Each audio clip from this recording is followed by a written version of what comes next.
कि बिहार एसटीटी 2019 के अभ्यर्थियों की ज्वाइनिंग किस आधार पर होगी, यानी कि जब 7वें चरण की बहाली स्टार्ट होगी तो एसटीटी अभ्यर्थियों की ज्वाइनिंग किस बेस पर हो सकती है। पटना हाईकोर्ट में जो एसटीटी के केसेस दायर है उनमें क्या जजमेंट निकल कर आ सकता है। इसके अलावा छठे चरण के नियोजन में क्या क्या महत्वपूर्ण चर्चाएं, क्या क्या अपडेट्स चल रही हैं, उसके बारे में आपको अवगत कराएंगे। तो वीडियो में एंड तक बने रहें। शिक्षक बहाली की तमाम अपडेट्स आपको मिलेंगी और अगर चैनल पर नए हैं तो सब्सक्राइब ज़रूर करें, क्योंकि सारी जो अपडेट्स हैं लगातार शिक्षक बहाली की वो आपको इस चैनल के माध्यम से दी जाती हैं। सबसे पहले बात करते हैं कि बिहार एसटीटी 2019 के अभ्यर्थियों की ज्वाइनिंग यानी कि बहाली किस आधार पर होगी, क्योंकि कमेंट सेक्शन में अक्सर आप ये प्रश्न जो है करते रहते हैं। तो इस पे पहले चर्चा करते हैं। जैसे कि आप जानते हैं कि बिहार सरकार ने तो यह स्पष्ट कर दिया है कि एसटीटी मेरिट और नॉट इन मेरिट जितने भी क्वालिफाई अभ्यर्थी हैं सभी 7वें चरण की बहाली में या फिर आगे की जो बहालियाँ होंगी उनमें शामिल होने के पात्र हैं। और यह भी उन्होंने कह दिया है कि जो 2011 के बचे हुए अभ्यर्थी हैं वह भी इसमें शामिल होंगे। यानी कि सरकार का तो पूरा मूड है कि जो एकेडमिक मार्क्स है उनके आधार पर ही एसटीटी अभ्यर्थियों की बहाली की जाए। जैसा कि हम पहले चरण के शिक्षक नियोजन में भी देखते आए हैं कि जो मेरिट लिस्ट बनी है, मेधा सूची बनाई गई है, वह भी एकेडमिक मार्क्स के आधार पर ही बनी हुई है और टीईटी का जो पॉइंट है एक्स्ट्रा वो दिया जाता है। तो अगर उच्च माध्यमिक शिक्षकों की बहाली की बात होगी जब 7वें चरण में, तो उसमें भी सरकार यही नीति अपनाएगी। बीए, बीएड या फिर एमए, बीएड के मार्क्स जो है उनको ऐड किया जाएगा। उसके साथ क्या वो एसटीटी के मार्क्स का वेटेज देगी, पॉइंट्स देगी, क्योंकि आप जानते हैं कि जो हाईकोर्ट अगर डिसीजन देगा तो ज़्यादातर हमने यही देखा है कि जब भी कोई निर्णय आता है तो हाईकोर्ट भी कहीं ना कहीं गवर्नमेंट के जो फैसले हैं उससे प्रभावित होकर ही निर्णय देता है। ये हम क्यों कह रहे हैं, क्योंकि आपने देखा ही था कि छठे चरण में किस तरह से जो हाईकोर्ट का फैसला बार बार आता था जब कोर्ट केसेस के जो डिसीजन दिए जाते थे। जैसे कि पहले एनआईओएस डीएलएड वालों को प्राथमिकता दी गई, उसकी बात थी तो उन्होंने कोर्ट ने परमिशन दे दी। उसके बाद जो ब्लाइंड फेडरेशन वाले अभ्यर्थी थे उनकी तरफ से केस किया गया, उसमें भी कोर्ट ने उनको अलाउ कर दिया था।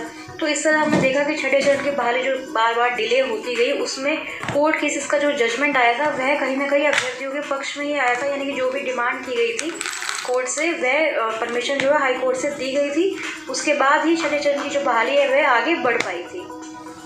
तो इसमें भी हम यह कह सकते हैं कि अगर हाई कोर्ट का यही फैसला आया कि जो सरकार कर रही है एकेडमिक मार्क्स के ऊपर बहाली करना चाहती है, नियोजनवाद की प्रक्रिया में अभ्यर्थियों को धकेलना चाहती है, अगर कोर्ट ने इसकी परमिशन दे दी तो पॉसिबल है कि इस बार भी जो है एकेडमिक मार्क्स के बेसिस पर ही 7वें चरण की बहाली जो है की जाएगी माध्यमिक और उच्च माध्यमिक शिक्षकों के लिए।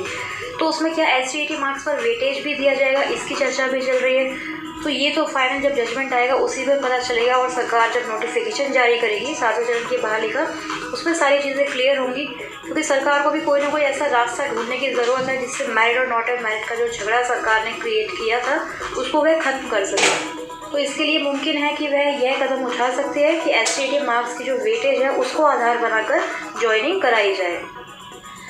लेकिन मेरिट लिस्ट वाले जो अभ्यर्थी हैं उनका यह भी कहना है कि अगर इस आधार पर ज्वाइनिंग होगी तो फिर जो सीटों की संख्या है उसको सरकार बढ़ाए, अदरवाइज मेरिट वाले अभ्यर्थियों के लिए तो ये नाइंसाफ़ी हो जाएगी।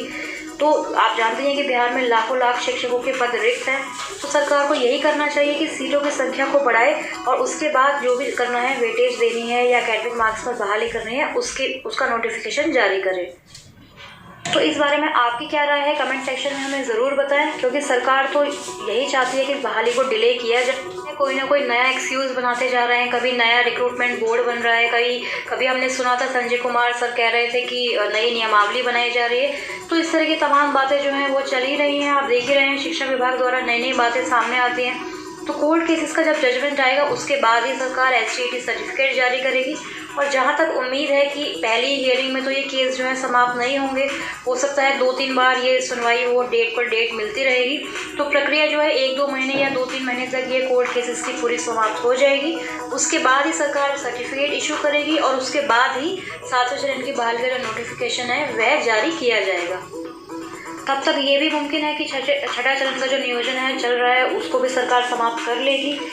और हम देख ही रहे हैं कि हर दिन जो है छठे चरण के नियोजन को लेकर कोई ना कोई आंदोलन की बातें या फिर विधानमंडल सदन में इसको उठाए जाने की बातें भी चल रही हैं। तो ये सदन जल्दी शुरू होने वाला है, तो इसमें प्राथमिक शिक्षक भर्ती का जो मुद्दा है वह 100% उठाया जाएगा। बड़ी संख्या में शिक्षक अभ्यर्थियों की भी अब यही राय है कि इस बीच एक विशाल ट्विटर ट्रेंडिंग का भी आयोजन किया जाए, तो इसके लिए सभी साथियों की सहमति की आवश्यकता है, सभी का जो सपोर्ट है उसकी आवश्यकता है।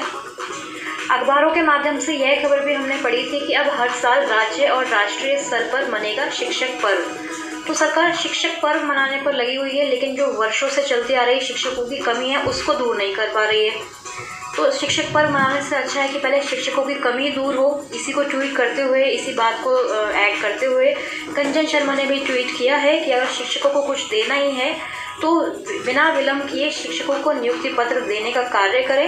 यकीन मानिए जब उन्हें SGT क्वालिफाइड सर्टिफिकेट भी मिल जाएगा तो वो दिन इनके लिए किसी पर्व से कम नहीं होगा।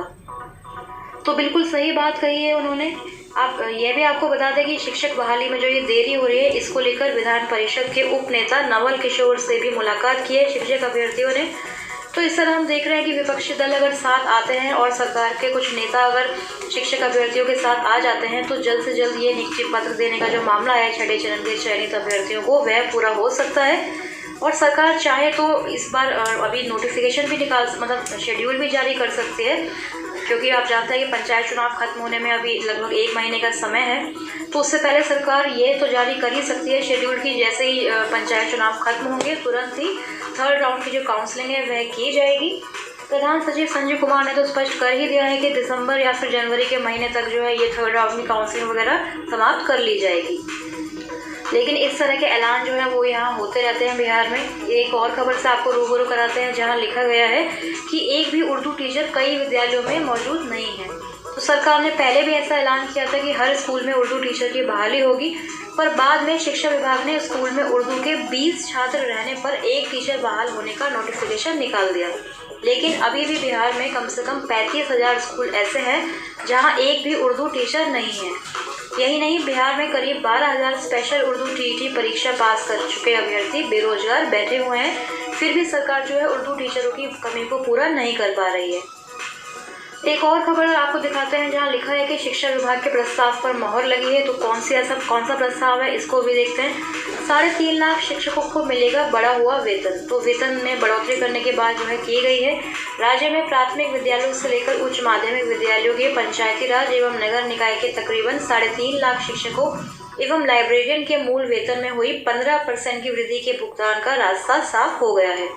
तो वित्त विभाग की जो मोहर है वह भी इस प्रस्ताव पर लग चुकी है और 1 अप्रैल 2021 से जो बढ़ा हुआ वेतन है वह शिक्षकों को दिया जाएगा।